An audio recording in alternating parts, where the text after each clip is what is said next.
Protesters threatened to occupy State House today. Is the situation any close to what you witnessed on Tuesday? Oh, good afternoon, Penina. Well, we're currently just outside the main road leading towards State House, which is about maybe half a kilometer from our current position, and it's completely cordoned off.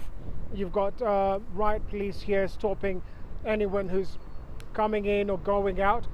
And this happens to all the entry and exit points surrounding State House. So it's been very, very quiet here.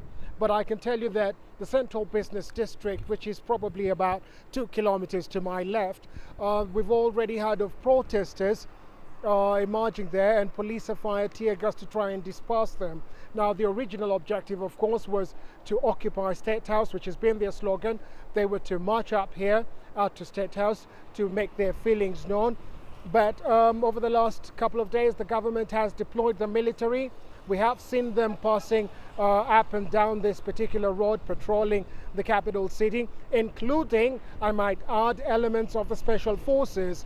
Shows you just how serious the government is taking the protesters' threat to march to State House.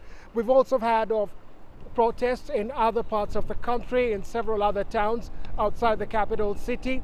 But most here in Nairobi, it's been largely quiet, apart from small pockets of protests inside the central business district. Penina?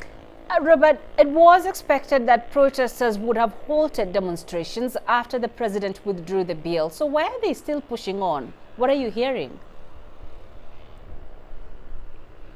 Well, for those who have been paying attention to some of the things they've been saying on their social media pages, where they've been holding these gatherings, especially on Twitter, X, now known as X, where they've been holding these gatherings on Spaces, on the platform for Spaces, they've made it very clear that this is just the beginning.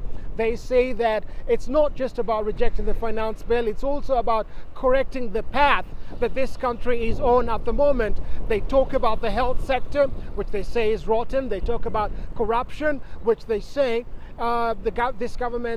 this administration of President William Ruto has failed to tackle, and they accuse several government officials of being very corrupt and no action taken against them. They talk about education, saying that they would like to see a better standard of education because they believe that the current level of education is simply not helping Kenyans to achieve their full potential. And then, of course, a majority of them, being youth, say that the government had promised to create jobs for them, but instead of creating jobs here, it is sending youth to work outside the country.